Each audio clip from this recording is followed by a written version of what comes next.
All right, hello. I'm going to teach you how to do standard deviation again for this class. And I just chose some easy numbers. So I did 9, 11, 13, 15, and 12.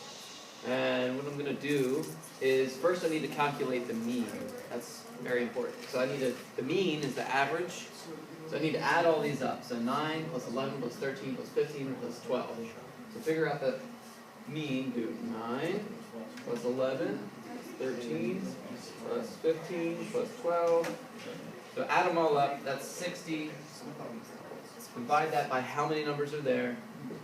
5. 60 divided by 5. You get 12. So that's our mean. And then what you want to do is you want to take the mean and subtract each number from it. So what I normally do is make like a little grid. I'm going to erase this so I have some space.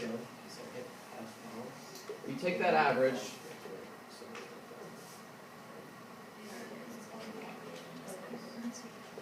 So I'm just separating this just for organization's sake.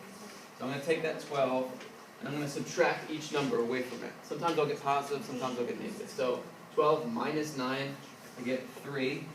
12 minus 11, I get 1. 12 minus 13, I get negative 1. 12 minus 15, I get negative 3. And 12 minus 12, I get 0.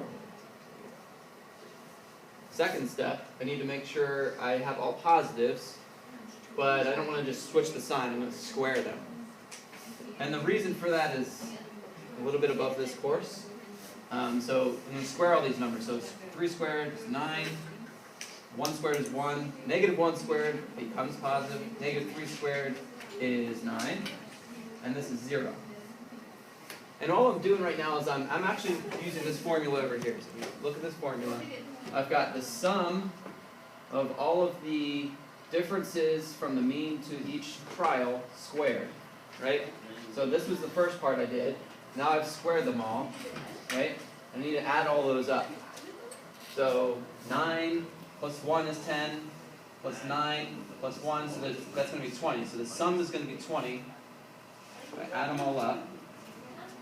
And then I'm going to divide by n minus 1. So the n is how many there are. In this case it's 5, so I'm going to divide by 4. And that's going to be our 5. This is actually the formula for variance. This is variance. To get the standard deviation, I need to do one more thing to it. I need to take the square root of this whole thing.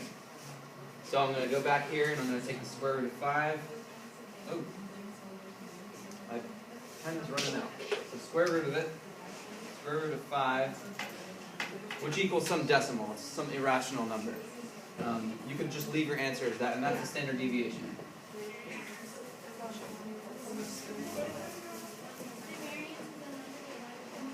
So variance, standard deviation. If you have more numbers, you'd have just a bigger n number, and you'd do the same process each way. For other lower classes that I taught, we actually didn't divide by n, and I didn't use some of that notation, so we did it a little bit of an easier way, just to kind of get a feel for what it would be. But for this FST class, that's what we've done. If you have questions, just email me. Thanks.